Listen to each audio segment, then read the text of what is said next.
Hi friends, welcome back to my channel Swapna world. నేనైతే అమ్మతో అభిరుచి అనే సిరీస్ అయితే స్టార్ట్ చేశాను. దానిలో ఇది ఫస్ట్ ఎపిసోడ్.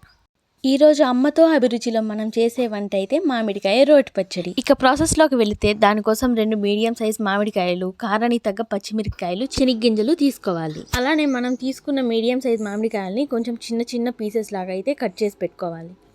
ముందుగా మనం తీసుకున్న శనగగింజలు పచ్చి స్మెల్ పోయేలా వేయించుకోవాలి. అవి వేయించి పక్కకు తీసుకున్న తర్వాత దాంట్లోనే పచ్చిమిర్చి వేసి అవి కూడా పచ్చి స్మెల్ పోయేలాగా నీట్గా వేయించి పక్కన పెట్టుకోవాలి. ఆ ప్యాన్లోనే ఒక 2 గ్లాసెస్ వాటర్ పోసి మనం ముందుగా కట్ చేసి పెట్టుకున్న మామిడికాయ ముక్కలు అయితే దాంట్లో వేసి మెత్తగా ఉడికించుకోవాలి. ఒక 5 మినిట్స్ ఉడికిన తర్వాత అయితే నీట్గా అయితే ఉడికిపోతాయి. వాటిని ఒక బౌల్లోకి తీసుకొని చల్లారిన తర్వాత మిక్సీకి అయితే వేసుకోవచ్చు. మేమైతే దాన్ని రోట్లో అయితే రుబ్బుకున్నాము. ముందుగా రోట్లోకి పచ్చిమిర్చి, సాల్ట్ వేసి మెత్తగా అయితే దంచుకోవాలి. అది కొంచెం కచ్చా పచ్చిగా దంచిన తర్వాత దాంట్లో కొంచెం తెల్లగడ్డ అయితే వేసుకోవాలి. అలాగనే ముందుగా మనం వేయించుకున్న శనగగింజలు కూడా యాడ్ చేసి మంచిగా అయితే దంచుకోవాలి. అవి మంచిగా మెదిగిన తర్వాత మనం తీసుకున్న మామిడికాయ ముక్కలు కూడా వేసి మెత్తగా నూరుకోవాలి.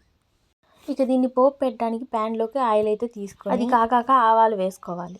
2 మీడియం సైజ్ ఆనియన్స్ని కట్ చేసి అయితే దాంట్లో వేసుకోవాలి. అవి బాగా వేగాక కరివేపాకు కొంచెం యాడ్ చేసుకోవాలి.